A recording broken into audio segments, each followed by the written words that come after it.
do I. And I've been waiting all night to ask this question of Douglas. I find it fascinating, right? We did clarify at the very pre-show probably that this is not stories written from a feminine perspective. This is a style of storytelling that you have found. So how do I understand what a heroine-centric story arc is?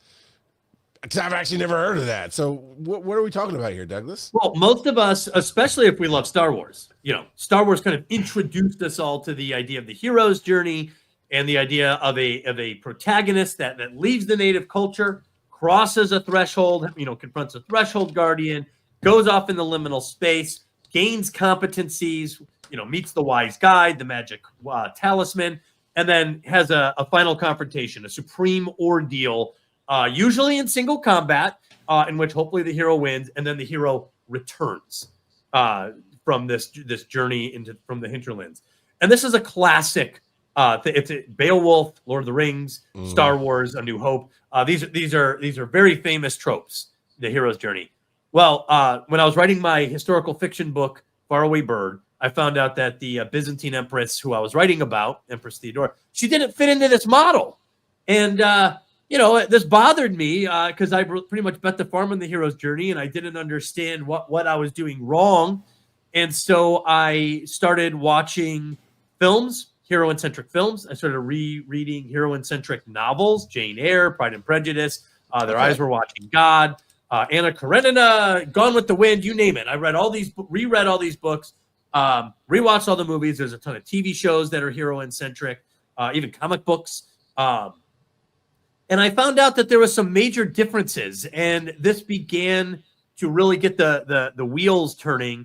And I was listening to a book on audio called The Art of Storytelling, From Parents to Professionals by Hannah B. Harvey. And she was talking about Little Red Riding Hood and how this was a story that was designed for girls, that it's actually a fable about budding womanhood. And that's hence the red cloak. It's symbolic, and how prepares the girl for a confrontation with the masculine. And inside grandma's house is a beast in disguise in the bed. And depending on which version of the story you hear, she finds out too early. She either discovers it and escapes, or she finds out too late. Her fatal error being her inability to spot the disguise. And Hannah B. Harvey said that this was there's several versions of this story, and I thought to myself, inside grandma's house, I'm like, that's not a hero's journey, so that's pretty markedly different. And so the fundamental difference between a hero's journey story and the heroine-centric journey is that most heroine-centric stories do not feature the departure from the native culture, and hence there's no return. They tend to stay in the native culture. Even fantastical stories like Wizard of Oz, where it appears that it's all doppelgangers of her own home life, uncles, right?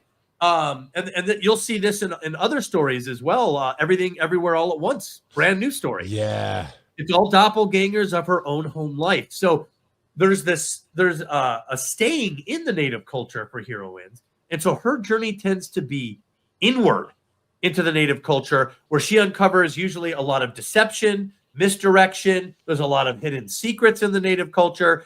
And she will have aspirations that run counter to the expectations of her in the native culture. And she has to reconcile this by the end of the story. So that's a fundamental shift. And if you're a writer, screenwriter, and your story stays in the native culture, this is something you should immediately consider. There's 18 archetypal designs that I found, patterns that repeat, whether it's Ripley in Aliens, whether it's Dorothy Gale in Wizard of Oz, or Evelyn Wang in Everything Everywhere All at Once. There's these patterns that show up in these stories, cross genres, cross time, cross culturally. So it's incredibly useful and honestly quite informative. We're wise and nerdy. Yeah. There's a lot of wisdom when you start unpacking an archetype, when you start asking yourself things like, why does this repeat? And then what does that mean? What does it mean that she's struggling with her native culture here? What does that mean? Villains. And I'll keep this brief, this part here, but it's fast. Sure. This is always fascinating. Villains. in hero's journey stories are fundamentally different from the villains in hero-centric stories. The hero often faces an archetypal villain that I call the distant dragon. And the distant dragon is usually somehow inhuman, foreign, reptilian, machine-like.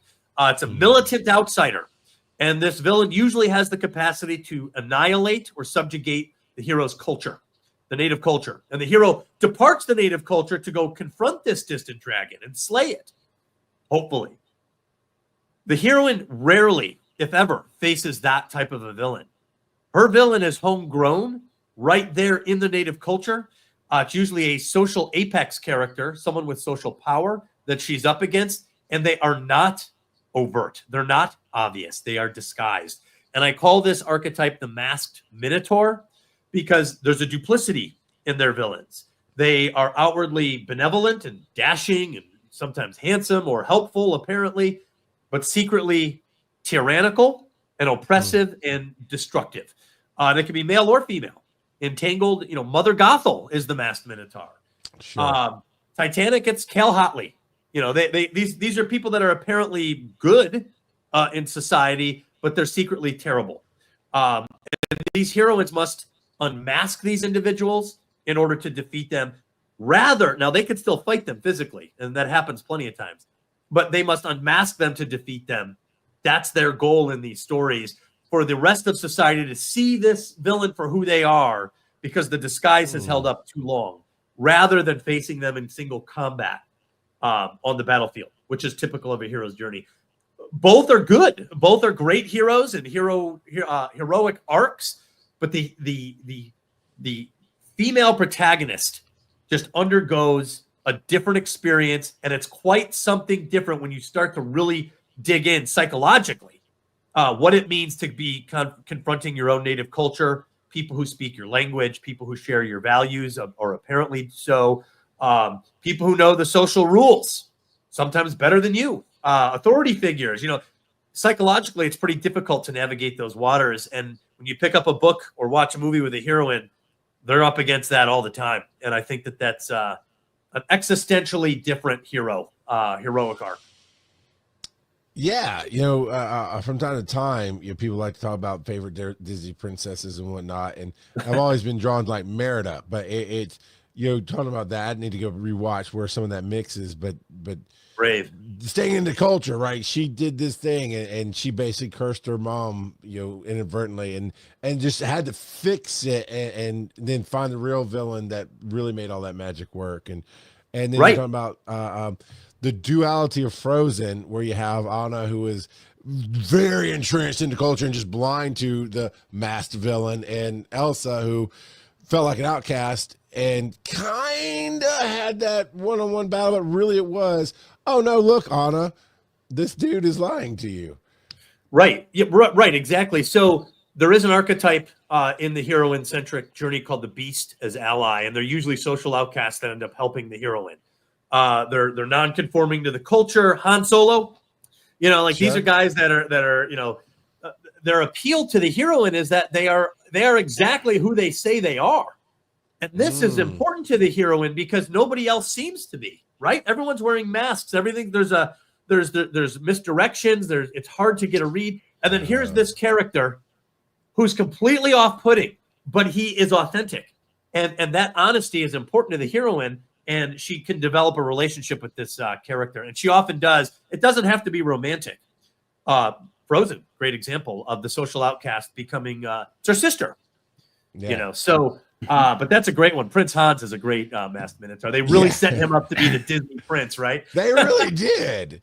Finish each other's sandwiches. But you talking about Star Wars, and as I'm seeing it through these eyes of okay, I see what you're talking about, the path of the heroine versus the hero. You got both of those arcs in that 4, 5, and 6 story with Luke and Leia. Luke is obviously the hero's journey with everything you expect from that, but she is the heroine's journey.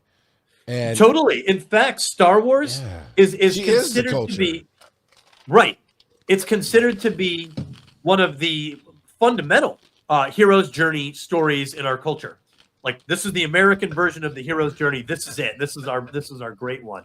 And yet once I found the patterns and I started mapping them out, and I began to study them over and over and over again to where that you kind of commit them to memory. I rewatched A New Hope and I was freaking blown away. Wow. So there's something called the broken truce. It's one of the most important archetypal moments in the heroine story. A lot of heroines will pretend to conform to the native culture for social harmony. You know, they don't want to cause a stir. Now they might break the rule secretly, but they're pretending. They're pretending to uphold these expectations. But at some point in the story, usually right around Act 3, there's a broken truce, and the heroine's like, "Nope. What I want is over there, and I'm going this way, and I'm not hiding it anymore." And the culture often turns against the heroine and tries to get her and bring her back. Sometimes this is led. These forces are led by the masked Minotaur. You'll see these great pursuits of heroines all the time. Thelma and Louise. We just talked about, you mentioned Labyrinth, all the villagers running around. Beauty and the Beast, the villagers come attack her. So we see this a lot. Star Wars opens with the broken truce from a heroine. She is breaking the truce of her native culture. She's exposing herself and making herself vulnerable because she's breaking this truce. So it opens up that famous shot in Star Wars. Boom! It's a heroine-centric moment. She's a member of the Galactic Senate. She's breaking this truce. Here comes the native culture bearing down on her. And if you think about Darth Vader, one of the greatest villains of all time, and you ask yourself, what does this guy have to do with Luke Skywalker in A New Hope? Almost nothing. Vader and Luke brush up against each other at the end, and Vader recognizes he's strong with the Force, and then he takes a shot, but that's it. Vader is Leia's villain throughout the entire movie. Ben gets into it at the end there, but Vader and Leia and Vader. So Vader's the one trying to capture her. She's the one trying to escape Darth Vader. She's the one confronting him. He's the one who's got her in captivity on the Death Star. The more I watch A New Hope, the more I realize that part of the power is this great heroine-centric opening to the story. Luke doesn't even show up until minute 17 in A New Hope, which is bizarre. She sets the tone. I mean, it's that iconic ship comes over to camera, but she is the focus. You really see no other real character until you see her. 100%. And actually, there are about 6 or 7 major archetypal patterns that follow Princess Leia through A New Hope. And then at the end, it does shift more toward a hero's journey. Luke's enemy really is the Death Star. That's who he's trying to navigate when he's in there. Luke's enemy is Luke in bad writing because he's a throwaway character. What's that flashing? Han Solo is way more manly than Luke throughout the whole film. So Yoda is way more manly than Luke. Yeah, don't kiss your sister. I want to ask you a question, Randa. Kid, I'm gonna get back to that. But do you think 7, 8, and 9 with Rey? But I've never heard of this heroine's journey. I mean, it's honestly like, holy crap, this is making me rethink of all these different female-led things that I've read and watched and seeing why it's different. But 7, 8, 9 really just put a female skin on the hero's journey. Well, and they also misremembering. Right. So, I'm not a big fan of the sequel trilogy, so I'll be upfront about that. But sure, me either. People have to remember. Almost all of us were on board with The Force Awakens. I remember veering off the road, parking to watch that trailer when it came out. Oh yeah, I was all for a strong female lead, but with what you're talking about, did they not take the heroine's journey? Because it doesn't feel, in my memories of those movies, it feels like it's like you're playing a video game and you just chose female characters instead of male, but you're still playing like a dude. Right. They had a chance with Rey, and I think they just squandered their chance. I think that the main thing that I feel like that they got wrong with her is one of the most important archetypal designs. And by the way, it's not only the most important archetypal design in the heroine-centric story. There's a different manifestation of it even in the hero's journey. It's called the sacred fire. And for writers, this is a great concept because it merges motivation with the protagonist's history. So the sacred fire is what the heroine cares about the most. It's her cause. Princess Leia, her sacred fire is the rebellion. Now, here's the key. This is one of the most important touches to that. the sacred fire doesn't come from nothing. It doesn't just manifest itself inside the heroine, helter skelter. It comes from her parentage or her culture. There's something that was handed to her, like the old adage, passing the torch. Okay. That sacred fire came from the larger communal fire of her culture. That's why the conflict with the culture ends up being so important to her, because she's at odds with this thing that she wants to respect and honor, but her aspirations put her at odds with this. So you have to have and there's different motivations with the sacred fire. The culture cares about continuity. That's the word. Continuity is what the culture cares about. You must carry on something. You're part of us. You're part of the family. You're part of this heritage, this lineage. There's something you're carrying on. Leia's father, Bail, and she's adopted. Her father is one of the early rebels. In the prequels, it's established he's against the Empire. He plays his hand cool. So it's not just that she cares about the rebellion. She's also honoring her lineage simultaneously. So is Luke, by the way. My father was his dad's very important to him, even though he never met him in A New Hope. He wants to know about his dad. He wants to know about his lineage. One of the biggest mistakes they made with Rey, she had almost no sacred fire, which makes her a shell or a hollowed character. We weren't too clear on her motivation. She never said, I want to become a Jedi. She seemed to end up there, but she didn't seem that heavily motivated by it. And secondly, there was nothing in her native culture that was passed to her that she was carrying on that she seemed to care about. And even worse, when we found out what her parentage was, it's what? Palpatine? Yeah. It just the payoff just wasn't there. It's muddled. It doesn't work. It doesn't make any sense. So if they thought about that and gave her some culture that she came from, there's something but that came before her that she cares about, that she wants to carry on, that continuity aspect. Luke wanted to be, I want to be a fighter pilot like my father. At first it was just about being a great pilot because his dad was, that he cared about that. You have to give your character that part of the sacred fire. And then once that sacred fire is in the hero or the heroine's hands, it's up to them what to do with it. And there are differences between the hero and the heroine in their personal claim of that fire, but you have to have it. It's very important and unique to heroines. Yeah, it really seemed like with Rey, the plot happened to her instead of her driving the plot. And that seven was okay, but I think where they really fumbled it was 8. They really could have taken 8 and expounded on her character and done a lot with it. They left it open enough. Even with 7 having the flaws that it had, it was still an enjoyable movie. It was. 7 was a remake of A New Hope. It really was. It was. Yeah. But sometimes without the good, strong female character. With 7, I was still hopeful for the trilogy. After 8 was where I was like, I stopped caring.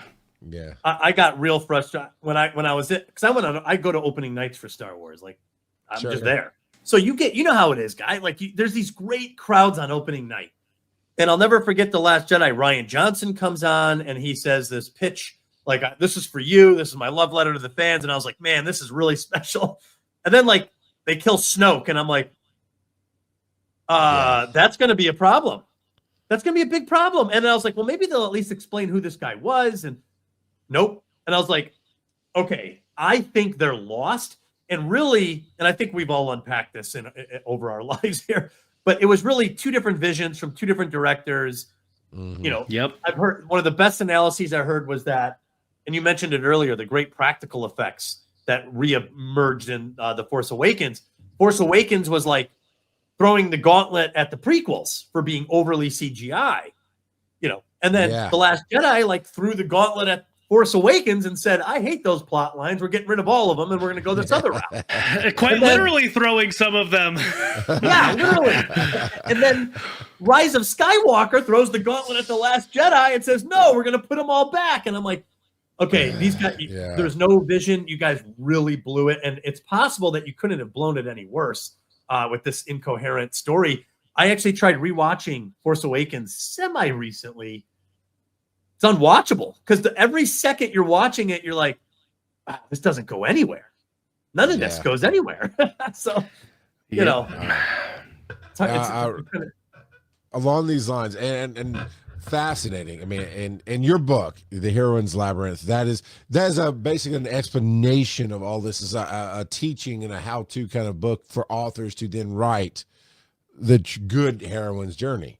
Right. These are not my prescriptions. I didn't invent these. You know, these are things that I started to spot which means that they're archetypal. There's something that's recurrent coming out of the human psyche from writers who are not communicating this to each other. You know, there's something called the poisoned apple. You know, we all know the old crone that hands it to Snow White, but that moment of a villain in disguise trying to recapture or poison or disorient the heroine to bypass the heroine's ability to defend herself, that recurs all the time. And it's stunning. Kill Bill, he pulls out the dart gun and shoots her right before right before they're going to go into combat. Princess Leia, Darth Vader's got her. Here comes that mind probe with a little syringe on it. So anyway, there's this is a recurrent archetypal pattern in our heroines. And so my belief as a writer or a screenwriter or even a memoirist or even RPG guys have gotten into this because they can craft stories and build open-ended scenarios with this. You're taking something archetypal and therefore timeless. So there's real power in that. And then you have to do the creative work that's unique to yourself to find out how you're going to take this archetype and express it in a way that we haven't seen yet. And you'll do it. If you try, you could do it, and you'll give viewers and an audience something that we haven't seen, and yet we'll understand it because of that archetypal power under the hood, you know. Man, we could keep going on. I want to get to this question. I noticed at times, like, man, we've had a great talk tonight. Random Kid says, Leia is awesome. So who is your favorite heroine? My favorite heroine is Ellen Ripley. All right. Okay. All right. Lieutenant Ripley. I remember seeing her as a kid. So I saw Aliens before I saw Alien. And I really, my parents were going through a divorce. And so I used that. I was like, Dad, can I see a rated R movie? You know, Mom won't let me. And so he's like, yeah, I think we could do that. Aliens was what Dad let me see. I was like 11, and just blew my hair back for one, freaked me out, scared the living bejesus out of me, and has never left my mind. But I'll never forget Ripley going back for Newt. I was like, this chick's crazy. You know, what is she thinking? No one would do this. And by the way, there's her sacred fire. There was a maternal instinct with her. And it's beautiful because there's the fire symbolism. Even as she goes back into sub-level 3, she's got the flamethrower, which is beautiful fire symbolism for what she cares about, what she's going to do. And what's cool about Ripley, she pulls double duty. She goes on a little bit of a hero's journey. Right? She leaves her native culture to confront the militant, outsiding, culture annihilating Queen Alien. Yeah. But her culture comes with her. Wayland Yutani is there. The Marines and she has to unmask a Minotaur in that film too. Burke is the villain, and he appears to be helpful and good and benevolent and has some sort of authority, and yet he's a complete tyrant. He's willing to sacrifice her and a kid to smuggle an alien through customs, basically. So she pulls double. That's why Ripley's the best. She takes down the Minotaur hidden in her midst, and then she goes right in and she goes and slays the dragon. And man, what a ride with Ripley. That is awesome. The Douglas, tell everybody where they can find you on the web again. And the book is The Heroine's Labyrinth. It sounds like a very... I say sounds like I'm not a writer, but it sounds like a very great tool to understand. And now you might have ruined movies for me because now I'm watching the arcs and go, you did this badly. That is not how this should go. But where can they find you on the web and your book? Well, you can find me on X. I've just kind of dipped my toe in there, and it's funny. I'm running into a lot of people on X, so I have an X handle. You could find me on my website. I actually encourage people to check out the website. DouglasABurton.com. I put together like a 6-minute video, and it's really cool. I just addressed the first archetype, the labyrinth, and I use about 50 clips from different films to show just how recurrent this is. The imagery in films, from Wizard of Oz to Aliens to Pride and Prejudice to The Color Purple. Or Ex Machina, like how often this labyrinthine imagery appears in our stories and what it means. So it's an easy 6 minutes, and it'll give you a little taste of the joy that I've had in spotting these patterns in these stories. That is awesome. So DouglasABurton.com. We appreciate you being on and talking with us tonight. Hey, there you go, Joe. I knew you were popping it up. There it is on the screen. DouglasABurton.com. You can see it there.